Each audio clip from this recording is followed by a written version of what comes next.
అయితే ఆ వంకాయలన్నీ తీసుకెళ్ళింది, కడిగింది. ఒక వంట చేసుకుంటానని చెప్పి చక్కగా అన్నీ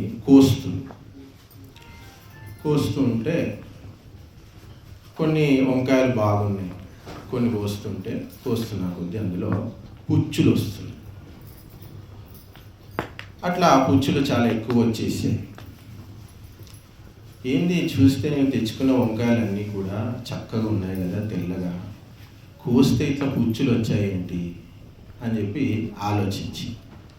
ఆలోచించి ఎక్కడ కొన్నానో ఆమె దగ్గరికి వెళ్ళింది. ఆమెను అడిగితే కాంట పెట్టినప్పుడు అన్ని వంకాయలు ఒకే విధంగా ఉన్నాయమ్మా, నేను కూడా అట్లే తీసుకొచ్చిన, నీకు కూడా అట్లే ఇచ్చిన. వాడిని పండించిన వాడి దగ్గర ఇట్లా వచ్చినాయంటే నాకేం తెలుసు, అన్నిటికీ ఒకే నీళ్లు పెట్టినా అదే ఎండ కాసింది, అదే వాన ఉంది, అన్నీ అట్లే ఉంది, పుచ్చులు వచ్చినాయి. కానీ పుచ్చులు వచ్చిన విషయం ఎక్కడ తెలిసింది అంటే వంట వండినప్పుడు పుచ్చుల సంగతి తెలిసింది. మనిషి కూడా ధర్మ కార్యక్రమాలు అని అన్నప్పుడే వాళ్ళలో ఉన్న పురుగులని బయటపడతాయి.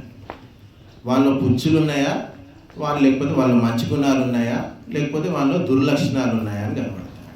మరి మనిషిలో ఉన్న పుచ్చులు ఏమిటి అంటే లోభము, ఈ యొక్క భోగము, పిసినారితనము, ఇవన్నీ కూడా మనిషిని ధర్మ కార్యాలు చేయడానికి వాడిని ప్రేరేపించమంట.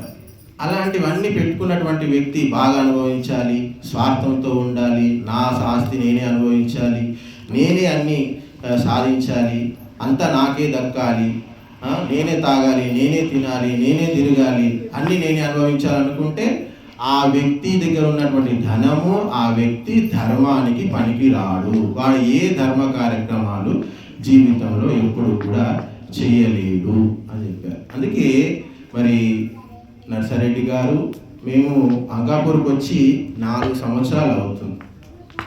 4 సంవత్సరాల నుంచి మా గురువుగారు ఎన్నో కార్యక్రమాలు చేశారు.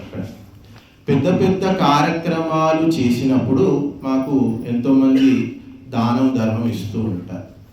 అయితే అలా ఇచ్చినటువంటి వాళ్ళు అన్నీ కూడా పేర్లు నమోదు చేసి పెడుతూ ఉంటారు గురువుగారు వాళ్ళకి. మీరు ఆ బుక్ చూస్తే మేము చేసినటువంటి ప్రతి పెద్ద కార్యక్రమంలో నర్సారెడ్డి గారి పేరు ఉంటుంది. చేసినటువంటి అన్ని కార్యక్రమాల్లో మొట్టమొదటిగా దానం ఇచ్చినటువంటి మనిషి నర్సారెడ్డి గారే ఉంటారు. మాకు అంకాపూర్లో ఒక్కోసారి వస్తాయి, ఒక్కోసారి రావు. కానీ నిర్మల్ నుంచి నర్సారెడ్డి గారి సహాయం అది ఎంతో కావచ్చు. ఖచ్చితంగా ప్రజెంట్ నేను ఉన్నాను అని ఆయన ఎప్పుడు కూడా ఎంతో కొంత తన ద్వారా సహాయం చేస్తూ ఉంటారు, ఇస్తూ ఉంటారు. కాబట్టి ధార్మికమైనటువంటి స్పృహ ఉన్నటువంటి వ్యక్తులకు మరి గంగమ్మ గారు జన్మ ఇచ్చారు. ఒక గొప్ప భక్తుణ్ణి మాకు అమ్మగారు ప్రసాదించారు. కాబట్టి ఎంతో సంస్కారము ఉంటే తప్ప ఇప్పుడు వారి ఇంట్లో వచ్చి మేము యజ్ఞం చేయడం, ఇంతకుముందు కూడా చెప్పారు, అంత్యేష్టి కార్యక్రమం కూడా నేతితో, మూలికలతో, సామాగ్రితో అమ్మగారి యొక్క అంత్యేష్టి కార్యక్రమం చేశారని చెప్పారు. మేము ఒక్కొక్కసారి ఎంతో ప్రయత్నం చేస్తూ ఉంటాం, కానీ కొందరు ఈ అంత్యేష్టి కార్యక్రమం మేము చేయలేము. మొన్న అంకాపూర్లో ఒక అమ్మగారు చనిపోయారు. ఆమెకు మేము నెయ్యి లేదు, సామాగ్రి లేదు, కానీ ప్రయత్నం చేస్తున్నాం, తీసుకురావాలి, చేయాలి, అది చేయాలని చెప్పి. కానీ ఆఖరి మూమెంట్లో ఆ అమ్మగారికి ఆ కార్యక్రమం జరగకుండానే చేయలేకపోయాం. కాబట్టి ఎంతో పుణ్యం చేసుకుంటే అలాంటి సంతానం ఆమెకు కలగడము, అలాంటి సంతానం కూడా తిరిగి ధర్మ కార్యక్రమాలు చేయడము. అయితే తల్లిదండ్రులు ఇచ్చినటువంటి సంపదలు ఏవైతే ఉంటాయో ఆ సంపదలను ఏ సంతానమైతే ధర్మ కార్యక్రమాలకు వినియోగిస్తారో వారికే తల్లిదండ్రులు ఆస్తిపాస్తులు ఇచ్చిపోవాలంట. కొడుకు ధర్మాత్ముడు కాకపోతే, కొడుకులో వ్యసనాలు ఉంటే వానికి ఏమి ఇవ్వకుండా ఊర్లో ఎవడైనా ధర్మాత్ముడు ఉంటే వాళ్ళకి డబ్బు ఇచ్చిపోవాలంట. ఎందుకంటే కొడుకు తిని తాగి చేసేటువంటి అన్ని పాపాలు కూడా ఆ తల్లిదండ్రులు పోయినా కానీ వాళ్ళకి అంటుతాయి. మరి ఇప్పుడు అమ్మగారు పరమపదించారు, అయినా కానీ వీళ్ళు ధర్మ కార్యక్రమాలు చేస్తున్నారు, యజ్ఞం చేస్తున్నారు. అమ్మగారు అంత్యేష్టి కూడా అదే విధంగా చేశారు. కాబట్టి ఈ పుణ్యం అంతా కేవలము వీరికే కాకుండా ఆ గతించినటువంటి అమ్మగారికి కూడా ఈ యొక్క పుణ్యం అనేటువంటిది చెందుతుంది. కాబట్టి పాస్తులు ఇవన్నీ జమ చేసుకున్నంత మాత్రాన మనిషికి పుణ్యం అనేటువంటిది రాదు. కొడుకులకు బిడ్డలకు సంస్కారాలు ఇచ్చినప్పుడు వారు చేసేటువంటి ధర్మ కార్యక్రమాలు ఏవైతే ఉంటాయో వాటి ద్వారా మాత్రమే వారి యొక్క కడుపు నిండుతుందట. వాస్తవానికి తిన్నటువంటి అన్నం కేవలం మనకు ఆ క్షణానికి మాత్రమే సంతృప్తిని ఇస్తుంది.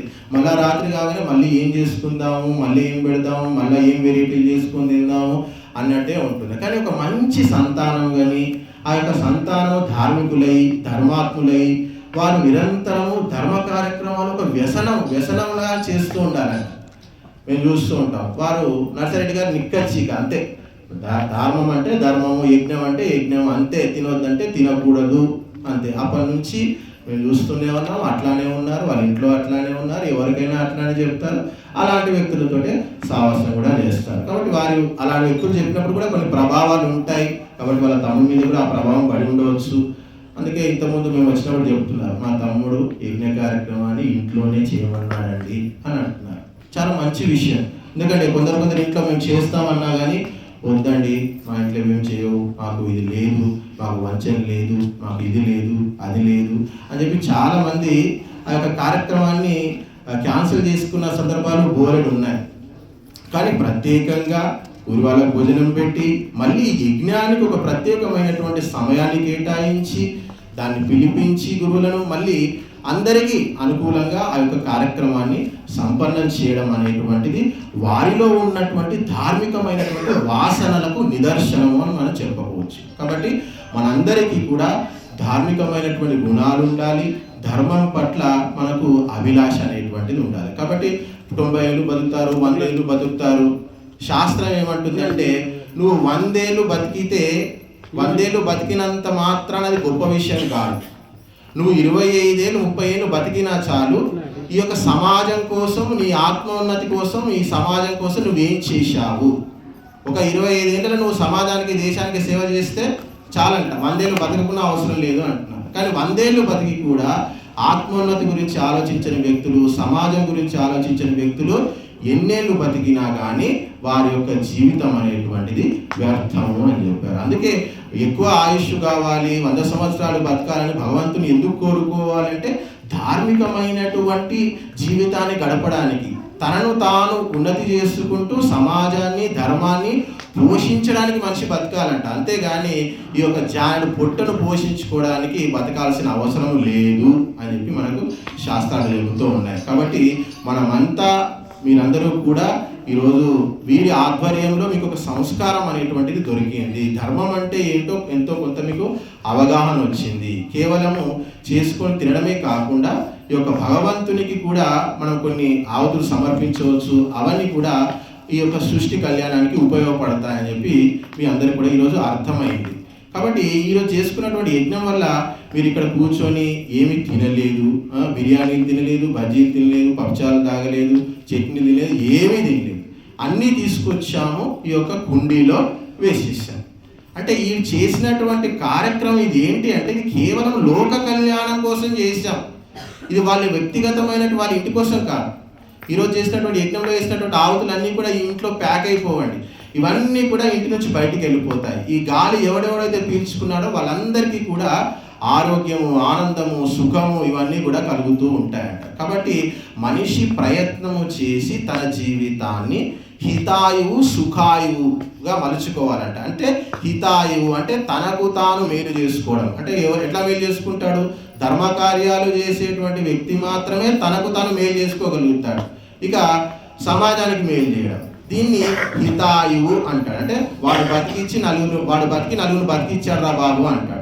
సుఖాయువు అంటే మానసికంగా ప్రశాంతంగా ఉండడము, ఎప్పుడూ సంతోషంగా ఉండడము, నలుగురితో కలిసిమెలిసి ఉండడము, ఆనందంగా జీవితం గడపడము. ఈ విధంగా ప్రయత్నం చేసి ధర్మకార్యాలు చేస్తూ మనిషి తన యొక్క ఆయుష్ను, తన జీవితాన్ని హితాయువుగా సుఖాయువుగా మలుచుకోవాలి అని చెప్పారు. అన్ని శాస్త్రాలు, అన్ని కర్మలు, అన్ని ధర్మాలు ఇవన్నీ కూడా ఒకే ఒక దానికోసం ప్రయత్నం చేసి మనిషి ఆయువును హితాయువుగా సుఖాయువుగా మలిచేటువంటి ప్రయత్నంలో భాగమే ఈ యొక్క అగ్నిహోత్రము కానీ, వేదము కానీ, యజ్ఞము కానీ, ప్రవచనము కానీ, దానము కావచ్చు, ధర్మము కావచ్చు, ఎన్ని చేసుకున్నా కానీ ఆఖరికి ఆత్మోన్నతి కోసం, లోక కళ్యాణం కోసం మాత్రమే. కాబట్టి మనిషి పుట్టినందుకు, మనిషి జన్మ ఎత్తినందుకు మనమంతా కూడా ధర్మకార్యాలు చేయాలి.